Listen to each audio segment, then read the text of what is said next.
Hello guys, कैसे हैं आप। Welcome back to literature information. हम लोग क्या डिस्कस कर रहे थे, लिबरल ह्यूमनिज़्म। लिटरेरी थ्योरी का हम लोग इंट्रोडक्शन पढ़ चुके हैं और लिबरल ह्यूमनिज़्म का भी हम लोग ओवरव्यू पढ़ चुके हैं और आज हम लोग डिटेल में बात करेंगे इसके ऊपर। स्टार्ट करते हैं आज की वीडियो। लिबरल ह्यूमनिज़्म क्या है? To liberate someone, study of man and its specialities, to liberate humans so they can study, they can do anything without any restrictions. ये वो पॉइंट्स हैं जो हम लोग पिछली वीडियो के अंदर डिस्कस कर चुके हैं। ठीक है, तो अगर आप लोगों ने नहीं देखा तो समझने के लिए आप लोग उसको देख सकते हैं। मैं लिंक डिस्क्रिप्शन में ऐड कर दूंगी। आज क्योंकि हम लोग डिटेल से पढ़ेंगे, उस वीडियो में हमने शॉर्ट ओवरव्यू लिया है बस। तो ये क्या है, एक लिटरेरी मूवमेंट है कि आप लिटरेरी टेक्स्ट को कैसे अप्रोच करते हैं। इसको मॉडर्न लिटरेरी थ्योरी भी कहा जा सकता है। इसका ओरिजिन क्या था कि it based on nature of man and it's effects on society. जब इंसान ने खुद से चीज़ों को डिस्कस करना शुरू किया, ये उस पर डिपेंड करता है। उसके अलावा इनका मेन फोकस क्या था कि स्टडी ऑफ लिटरेचर के ऊपर फोकस किया जाए, क्योंकि हम लोगों ने पढ़ा प्रीवियस लेक्चर के अंदर कि उस वक्त रिस्ट्रिक्शंस लगाते थे। और कौन? कैथोलिक्स वाले। तो उस वक्त क्या था, लिटरेचर को कुछ लोग बुरा समझते थे और लिटरेचर नहीं पढ़ते थे। तो इन लोगों का क्या मेन फोकस था, लिबरल ह्यूमनिज़्म वालों का, कि वो लिटरेचर को स्टडी करें और फिर उसके अंदर कौन कौन से हम लोगों के पास राइटर्स आए, क्रिटिक आए, उन लोगों ने कौन कौन सी थ्योरी दी हम लोगों को इसी वर्क को प्रमोट करने के लिए। ये हम लोगों ने देखा। जो शुरू करने वाले थे इसके, वो थे एफ.डी. मॉरिस 1840 में। इन्होंने क्या कहा, इन्होंने पढ़ा इसको और इन्होंने लोअर क्लास को पढ़ा, अपर क्लास को नहीं पढ़ा। ये भी हमने डिस्कस किया था कि he gave the importance to language through literature. इनका ये मोटिव था। He holds the view that learn language through literature. इनका रियल मोटिव क्या था कि लैंग्वेज को जाने, लिटरेचर को जाने। आप कुछ भी ऐसा ना कर सकेंगे। If you learn language you can liberal in your thoughts.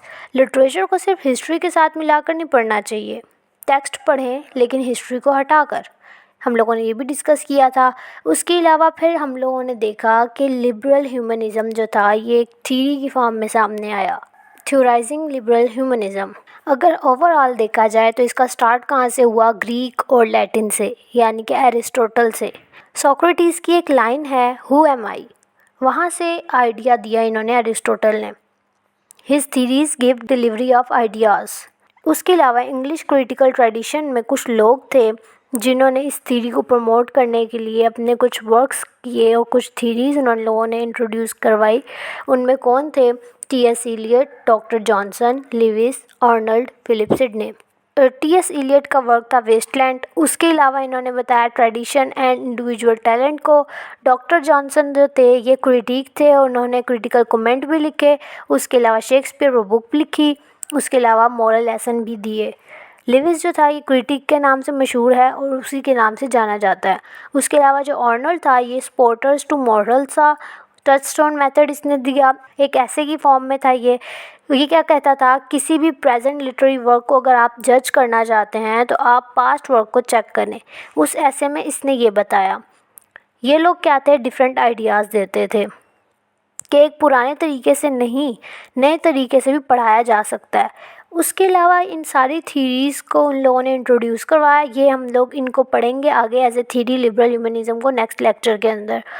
फिर हम लोग 10 टेनेट्स को देखेंगे जो इन लोगों ने सारा अपना क्रिटिसाइजिंग और सब कुछ इकट्ठा करके इन लोगों ने जिस नतीजे के ऊपर पहुँचे थे उसको इकट्ठा करके फिर इन लोगों ने हम लोगों को टेनेट्स इंट्रोड्यूस करवाए, जिनमें उन्होंने क्या कहा मैं शॉर्ट सा बताती हूँ आप लोगों को। जिस नतीजे पे ये लोग पहुँचे उसके अंदर इन लोगों ने सबसे पहले क्या बताया कि जो भी लिटरेरी वर्क है, टेक्स्ट है, वो किसी एक ख़ास वक्त के लिए ना हो बल्कि हर वक्त के लिए हो, कभी भी पढ़ा जा सके और वो ऐसा हो कि उसको पढ़ के इंसान लेसन हासिल करे और उसके अंदर जो मीनिंग है उसके अंदर रह के पढ़ना है। उसके अलावा इन्होंने क्या कहा कि लिटरेरी टेक्स्ट में ऑटोबायोग्राफिकल कंटेंट और लिटरेरी हिस्टोरिकल कंटेंट ये ना डाला जाए।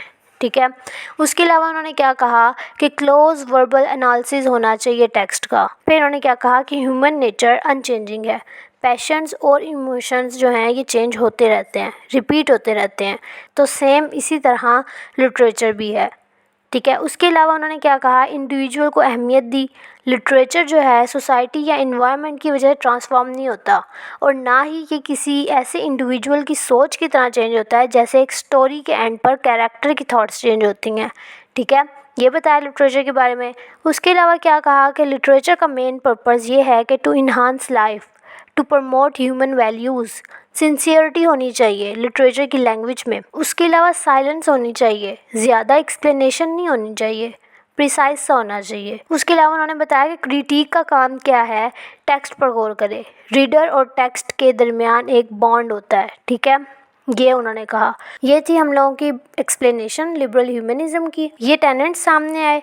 नेक्स्ट हम लोग लिबरल ह्यूमनिज़म को एज ए थ्योरी पढ़ेंगे। आज का लेक्चर इतना ही, उम्मीद है आप लोगों को समझ आई होगी। मिलते हैं नेक्स्ट वीडियो के अंदर। वीडियो पसंद आई है तो वीडियो को लाइक करें, शेयर करें और चैनल को सब्सक्राइब करना मत भूलिएगा। अल्लाह हाफिज़।